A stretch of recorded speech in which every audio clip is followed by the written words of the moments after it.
Hello friends, welcome to my channel one step to success. आप सभी का फिर से स्वागत है।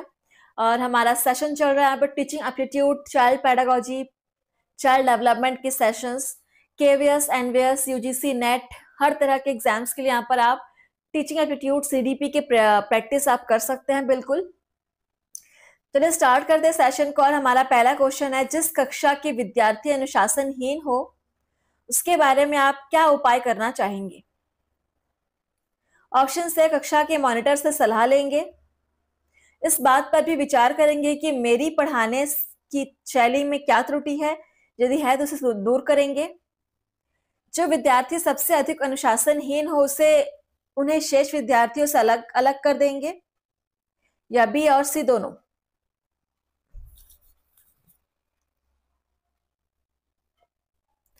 जिस कक्षा के विद्यार्थी अनुशासनहीन हो उसके बारे में आप क्या उपाय करना चाहेंगे?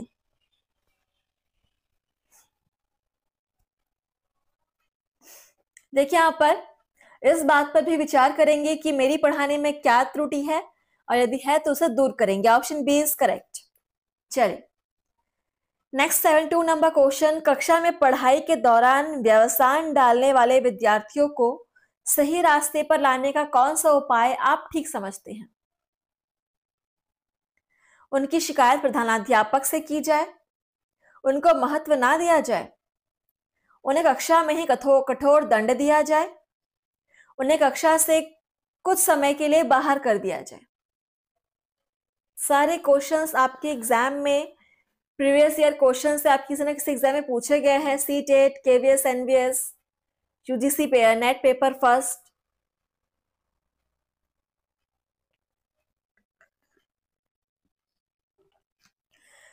तो यहां पर राइट आंसर हो जाएगा उन्हें महत्व ना दिया जाए। ठीक है, option B is correct. Next हमारा क्वेश्चन है, विद्यार्थियों में स्व अनुशासन की भावना किस प्रकार पैदा की जा सकती है? देखिए ऑप्शंस, उन्हें जिम्मेदारी सौंपकर, अनुशासनहीनता पर उन्हें दंड देकर, उन्हें अनुशासन में रखने के लाभ बताकर, या उन्हें कठोर अनुशासन में रखकर।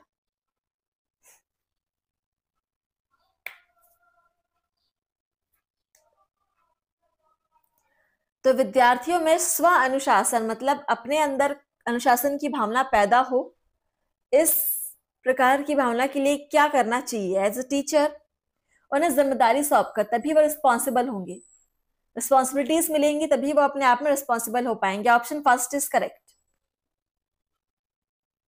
74 नंबर क्वेश्चन देखिए, निम्नलिखित में से कौन सी स्थिति श्रेष्ठ कक्षीय अनुशासन की द्योतक है?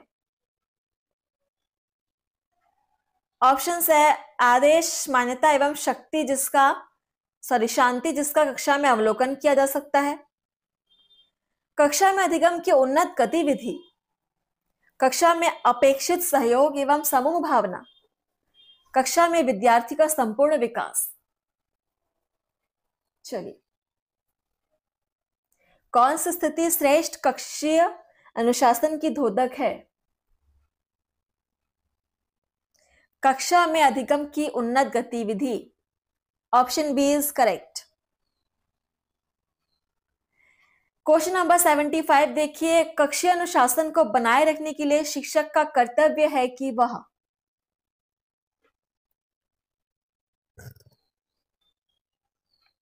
कक्षा में अपने आदेशों को प्रभावी बनाए, कक्षा को अधिगमोन्मुखी बनाए, स्व शिक्षण के प्रति सम्मान की भावना का विकास करे, चाहे विद्यार्थियों को स्व अनुशासन शैली से प्रशिक्षित करे।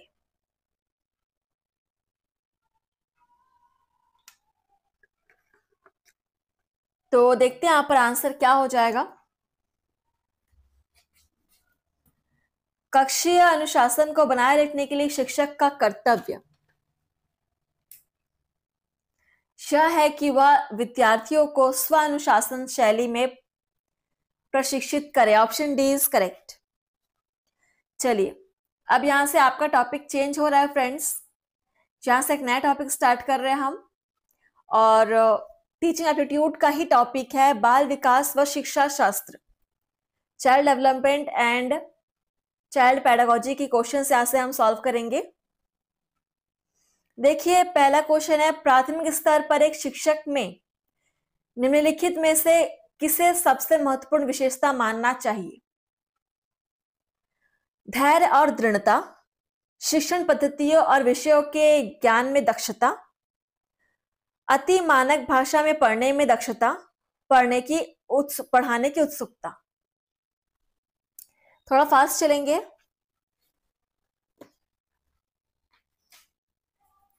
प्राथमिक स्तर पर शिक्षक में सबसे महत्वपूर्ण विशेषता क्या होना चाहिए? प्राथमिक स्तर पर धैर्य और दृढ़ता सबसे important. Option first is correct. Next question number 2।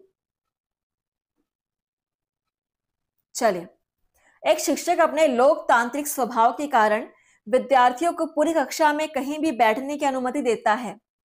कुछ शिक्षार्थी एक साथ बैठते हैं, चर्चा करते हैं या सामूहिक पठन करते हैं। कुछ चुपचाप बैठकर अपने आप पढ़ते हैं। एक अभिभावक को यह पसंद नहीं आता। इस स्थिति से निपटने का निम्न में से कौन सा तरीका सबसे बेहतर हो सकता है?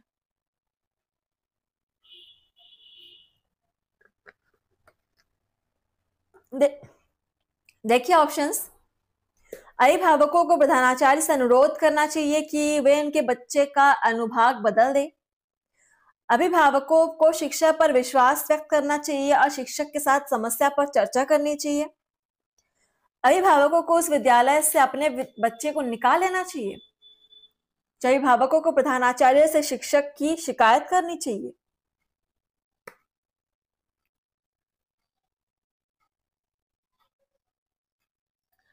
देखिए यहां पर आंसर क्या हो जाएगा।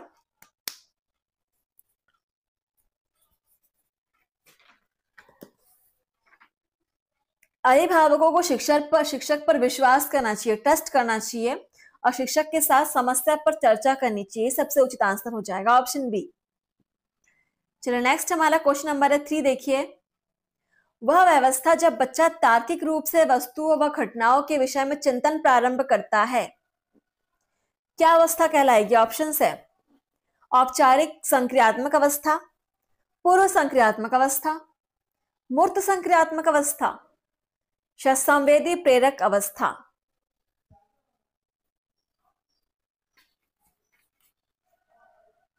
यह अवस्था कहलाएगी जब बच्चा तार्किक रूप से वस्तुओं और घटनाओं के बारे में चिंतन प्रारंभ करता है। मूर्त संक्रियात्मक अवस्था। Option C is correct. Question number 4। मन का मानचित्रण संबंधित है। मन का मानचित्रण। ऑप्शन है साहसिक कार्यों की क्रिया योजना से, मन का चित्र बनाने से, मन की क्रियाशीलता पर अनुसंधान से या बोझ बढ़ाने की तकनीक से। मन का मानचित्रण और यह संबंधित है मन की क्रियाशीलता पर अनुसंधान से। Option C is correct. चलिए आगे बढ़ते हैं। इसके साथ आपका अगला क्वेश्चन नंबर 5। विशेष रूप से प्राथमिक स्तर पर विद्यार्थियों की सीखने संबंधी समस्याओं को संबोधित करने का सबसे बेहतर तरीका है। ऑप्शंस देखिए। महंगी और चमकदार सहायक सामग्री का प्रयोग करना, सरल और रोचक पाठ्य पुस्तकों का प्रयोग करना, कहानी कथन पद्धति का प्रयोग करना, अक्षमता के अनुरूप विभिन्न शिक्षण पद्धतियों का प्रयोग करना।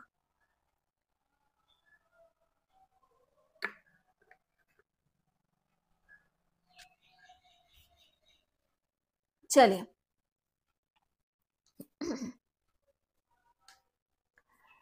यहां पर आपका राइट आंसर हो जाएगा अक्षमता के अनुरूप विभिन्न शिक्षण पद्धतियों का प्रयोग करना।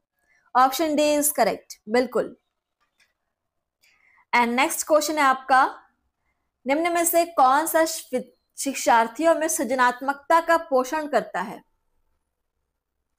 ऑप्शन है प्रत्येक शिक्षार्थी की अंतर्जात प्रतिभाओं का पोषण करने एवं प्रश्न करने के अवसर उपलब्ध कराना, विद्यालय जीवन के प्रारंभ से उपलब्धि के लक्ष्यों पर बल देना, परीक्षा में अच्छे अंकों के लिए विद्यार्थियों की कोचिंग करना, या अच्छी शिक्षा के व्यवहारिक मूल्यों के लिए विद्यार्थियों का शिक्षण।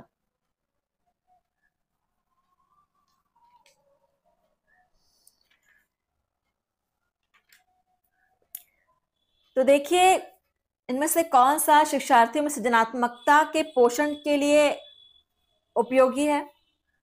प्रत्येक शिक्षार्थी के अंतर्गत प्रतिभाओं का पोषण करने एवं प्रश्न करने के अवसर उपलब्ध कराना। Option first is correct. 7 number question देखिए, पियाजे के अनुसार निम्नलिखित में से कौन सी अवस्था में बच्चा अमूर्त संकल्पनाओं के विषय में तार्किक चिंतन करना आरंभ करता है? औपचारिक संक्रियात्मक अवस्था, संवेदी प्रेरक अवस्था, पूर्व संक्रियात्मक अवस्था या अमूर्त संक्रियात्मक अवस्था। और सभी के साइड में एज कहां से कहां तक होती है वो दिया हुआ है, तो आप इसको चाहे तो स्क्रीनशॉट ले सकते हैं, इंपॉर्टेंट है पियाजे के अकॉर्डिंग।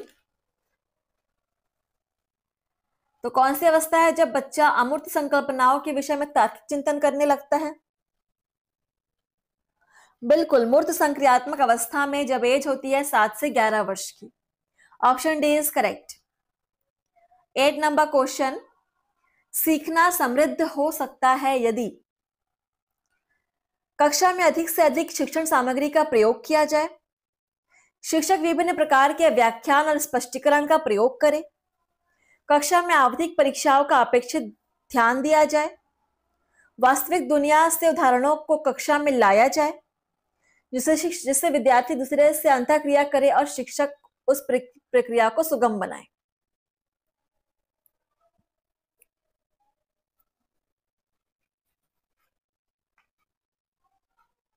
तो राइट आंसर हो जाएगा बिल्कुल ऑप्शन डी, वास्तविक दुनिया के उदाहरणों को लाकर, जिससे बच्चा अंतःक्रिया के द्वारा सीख सके।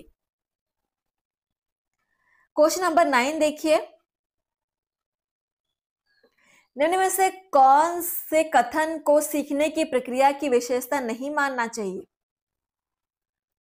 ऑप्शन है, सीखना एक व्यापक प्रक्रिया है, सीखना लक्ष्योन्मुखी होता है, अधिगम भी सीखने की प्रक्रिया है, यह शैक्षिक संस्थान एकमात्र स्थान है जहां अधिगम प्राप्त होता है। आंसर क्लियर है, सीखने की प्रक्रिया की विशेषता नहीं है, बिल्कुल ऑप्शन डी। केवल शैक्षिक संस्थान एकमात्र स्थान नहीं है, ठीक है, हमको हर स्थान से कुछ ना कुछ सीखने को मिलता है। सो ऑप्शन डी यहाँ पे है, option D is right answer. Question number 10 देखिए, 5वीं कक्षा के दृष्टि बाधित विद्यार्थी। ऑप्शन है कि माता पिता और मित्रों द्वारा उसे दैनिक कार्यों को करने में सहायता की जानी चाहिए, के साथ कक्षा में सामान्य रूप से व्यवहार किया जाना चाहिए और श्रव्य सीडी के माध्यम से सहायता उपलब्ध कराई जानी चाहिए, के साथ कक्षा में विशेष व्यवहार किया जाना चाहिए, कुछ निचले स्तर के कार्य करने की छूट मिलनी चाहिए।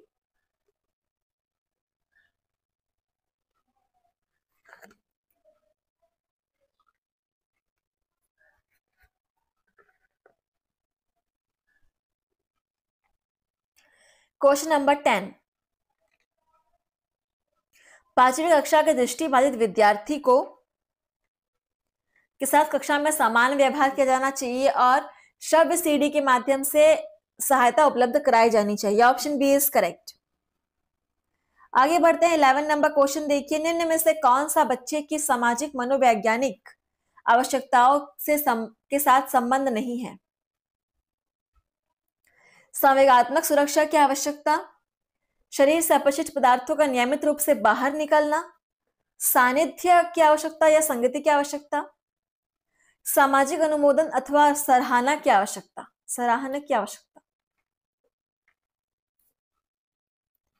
तो किसका संबंध बच्चे के सामाजिक मनोवैज्ञानिक के साथ संबद्ध नहीं है?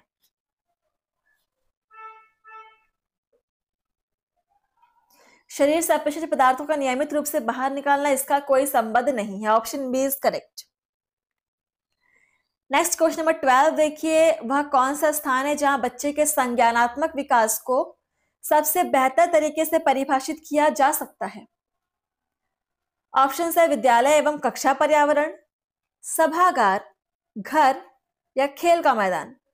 और ये क्वेश्चन बहुत सारे एग्जाम्स में पूछा गया है। तो एक बच्चे के संज्ञानात्मक विकास को सबसे बेहतर तरीके से परिभाषित कर सकते हैं विद्यालय एवं कक्षा पर्यावरण में। ठीक है, option first is correct. Next है क्वेश्चन नंबर 13। खालिस्तान को एक अभिप्रेरित शिक्षण का संकेतक माना जाता है। शिक्षक द्वारा दिया गया उपचारात्मक कार्य, विद्यार्थियों द्वारा प्रश्न पूछना, कक्षा में एकदम खामोशी, कक्षा में अधिकतम उपस्थिति। पढ़िए क्वेश्चन को, समझिए। ये सारे क्वेश्चंस आपके प्रीवियस ईयर क्वेश्चन से ही लिए गए हैं। तो देखिए यहां पर आंसर क्या हो जाएगा। विद्यार्थियों द्वारा प्रश्न पूछना, इसी को एक अभिप्रेरित शिक्षण का संकेत माना जा सकता है। बिल्कुल, ऑप्शन बी इज करेक्ट। विद्यार्थी जब प्रश्न पूछते हैं वही अभिप्रेरणा है। 40 नंबर क्वेश्चन देखिए, निम्न में से कौन सा बुद्धिमान बच्चे का लक्षण नहीं है? वह जो प्रभावपूर्ण एवं उचित तरीके से संप्रेषण करने की क्षमता रखता है, वह जो अमूर्त रूप से सोचता रहता है, वह जो नए परिवेश में स्वयं को समायोजित कर सकता है, वह जो लंबे निबंधों को बहुत जल्दी रटने की क्षमता रखता है। कौन सा बुद्धिमान बच्चे का लक्षण नहीं है? वह जो लंबे निबंधों को रटने की क्षमता रखता है, ये बुद्धिमानता का लक्षण नहीं है। ठीक है। 15 नंबर क्वेश्चन देखिए, बच्चे दुनिया के बारे में अपनी समझ का सृजन करते हैं, इसका श्रेय खालिस्तान को जाता है।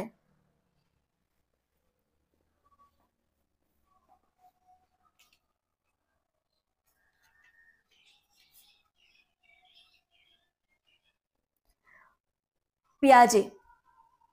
ऑप्शंस पढ़ने की जरूरत नहीं है, पियाजे is right answer, option D.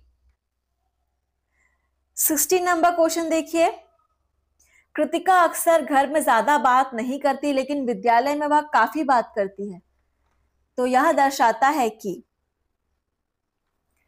शिक्षकों की यह मांग होती है कि बच्चे विद्यालय में खूब बात करें, कृतिका को अपना घर बिल्कुल पसंद नहीं है, उसके विचारों को विद्यालय में मान्यता मिलती है, या ऑप्शन डी है कि विद्यालय हर समय बच्चे को खूब बात करने का अवसर देता है। चलिए,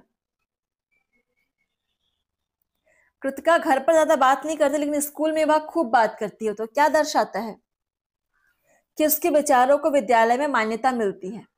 सो ऑप्शन सी इज करेक्ट, उसके विचारों को विद्यालय में मान्यता मिलती है।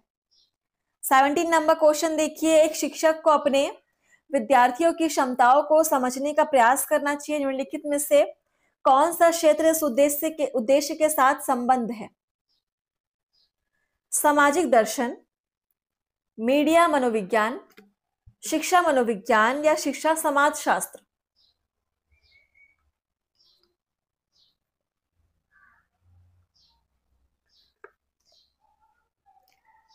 तो शिक्षक को अपने विद्यार्थियों को समझने का प्रयास करना चाहिए और इसके साथ संबंधित है शिक्षा मनोविज्ञान। बिल्कुल, ऑप्शन सी इज करेक्ट, जिसके हम यहां पर क्वेश्चन सॉल्व कर रहे हैं वही है शिक्षा मनोविज्ञान। क्वेश्चन नंबर 18, सीखने की प्रक्रिया में अभिप्रेरणा। ऑप्शन है पिछले सीखे हुए को नए अधिगम से अलग करती है, शिक्षार्थियों को एक दिशा में सोचने के योग्य बनाती है, शिक्षार्थियों में सीखने के प्रति रुचि का विकास करती है, शिक्षार्थियों की स्मरण शक्ति को पैना करती है। चलिए, आप सभी क्लास को शेयर जरूर कीजिएगा और डेली आप खुद भी क्लास अटेंड कीजिए सुबह 10 बजे डेली।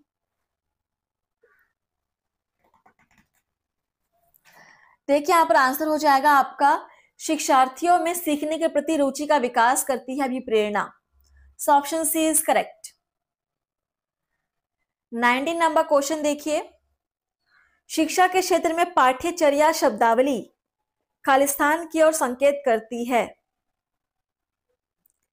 विद्यालय का संपूर्ण कार्यक्रम जिसने विद्यार्थी प्रतिदिन अनुभव प्राप्त करते हैं, मूल्यांकन प्रक्रिया, कक्षा में प्रयुक्त की जाने वाली पाठ्य सामग्री, शिक्षण पद्धति एवं पढ़ाई जाने वाली विषय वस्तु।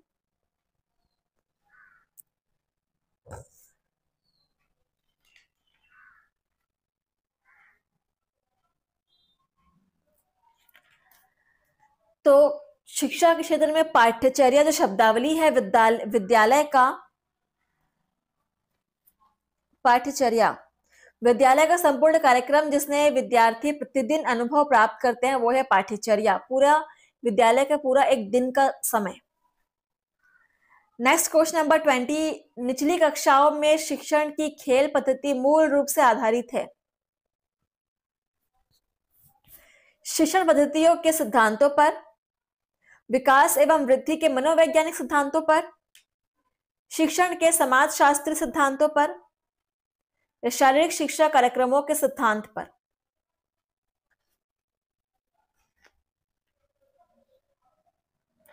निचली कक्षाओं में शिक्षण की खेल पद्धति मूल रूप से आधारित है आपके विकास एवं वृद्धि के मनोवैज्ञानिक सिद्धांतों पर। Option B is correct.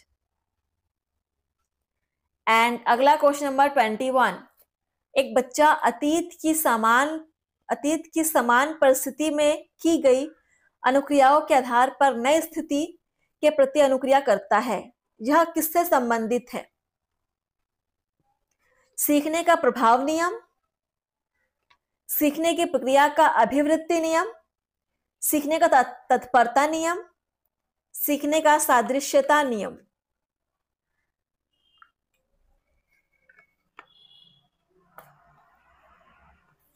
तो 21 नंबर क्वेश्चन देखिए, यहां पर आंसर क्या हो जाएगा आपका?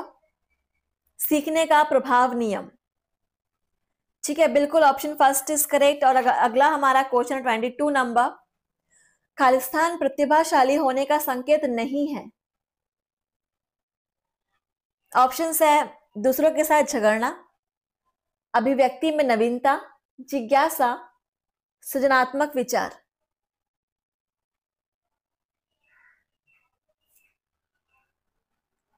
तो इनमें से क्या प्रतिभाशाली होने का संकेत नहीं है? दूसरों के साथ झगड़ना, बहुत ही सिंपल था answer, option first is correct. 23 number question देखिए, विशेष आवश्यकता वाले बच्चों को शिक्षा उपलब्ध कराई जानी चाहिए। विशेष विद्यालयों में विशेष बच्चों के लिए विकसित पद्धतियों द्वारा, विशेष विद्यालयों में विशेष शिक्षकों द्वारा, या अन्य असामान्य बच्चों के साथ। 23 नंबर क्वेश्चन, तो विशेष आवश्यकता वाले बच्चों को भी अन्य सामान्य बच्चों के साथ ही शिक्षण उपलब्ध कराया जाना चाहिए। ऑप्शन डी इज करेक्ट, समायोजन का भावना होना चाहिए। 24 नंबर क्वेश्चन देखिए, आकलन को उपयोगी और रोचक प्रक्रिया बनाने के प्रति सचेत होना चाहिए। ऑप्शन है आपके सामने, विद्यार्थी को बुद्धिमान या औसत विद्यार्थी की उपाधि देना, शिक्षक और सह शैक्षिक क्षेत्रों में विद्यार्थी के सीखने के बारे में जानकारी प्राप्त करने के लिए विविध तरीकों का प्रयोग करना, प्रतिपुष्टि देने के लिए तकनीकी भाषा का प्रयोग करना, जो अलग अलग विद्यार्थियों में तुलना करना। क्वेश्चन के एक बार देख लीजिए, आकलन को उपयोगी और रोचक बनाने के लिए सबसे उपयुक्त तरीका।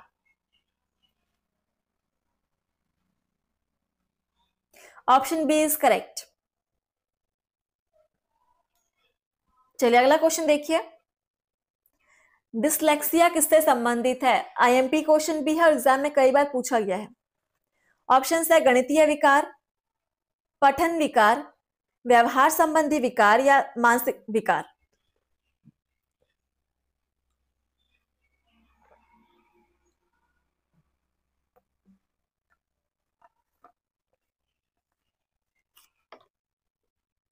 सो डिसलेक्सिया एक प्रकार का बीमारी है और यह संबंधित है आपके पठन विकार से। ऑप्शन बी इज करेक्ट, पठन विकार। क्वेश्चन नंबर 26 देखेंगे। बच्चों की सीखने की प्रक्रिया में माता पिता को खालिस्तान भूमिका निभानी चाहिए। अग्रोन्मुखी, सहानुभूतिपूर्ण, तटस्थ या नकारात्मक। आंसर बहुत ही क्लियर है। बच्चों की सीखने की प्रक्रिया में माता पिता को हमेशा अग्रोन्मुखी, सबसे पहला भूमिका निभाना चाहिए। Option first is correct. 27 number question, विकास कभी ना समाप्त होने वाली प्रक्रिया है। यह विचार किससे संबंधित है? निरंतरता का सिद्धांत, एकीकरण का सिद्धांत, अंतःक्रिया का सिद्धांत, अंतः संबंध का सिद्धांत। ये क्वेश्चन भी आपका कई बार एग्जाम में पूछा गया है फ्रेंड्स, तो जरूर इसका आंसर कीजिएगा। विकास कभी ना समाप्त होने वाली प्रक्रिया है और यह विचार संबंधित है आपके निरंतरता का सिद्धांत से। Option first is correct. 28 number question, सीखने के अंतर्दृष्टि सिद्धांत को किसने बढ़ावा दिया? पावलोव, जीन पियाजे, वाइगोत्स्की, गेस्टाल्ट सिद्धांतवादी। अंतर्दृष्टि सिद्धांत को किसने बढ़ावा दिया? गेस्टाल्टवाद सिद्धांतवादी ने। Option D is correct. चलिए आगे बढ़ते हैं। 29 नंबर क्वेश्चन है आपके सामने, निम्नलिखित में से किस अवस्था में बच्चे अपने समवयस्क समूह के सक्रिय सदस्य हो जाते हैं? प्रौढ़ावस्था, पूर्व बाल्यावस्था, बाल्यावस्था, किशोरावस्था। तो किशोरावस्था जो अवस्था, इसमें बच्चे अपने समवयस्क समूह के सक्रिय सदस्य हो जाते हैं। बिल्कुल ऑप्शन डी इज करेक्ट। और आज सेशन का लास्ट क्वेश्चन आप सभी के सामने है। बच्चों के बौद्धिक विकास की 4 विशिष्ट अवस्थाओं की पहचान की गई है। एरिक्सन द्वारा, स्किनर द्वारा, पियाजे द्वारा, कोहलबर्ग द्वारा।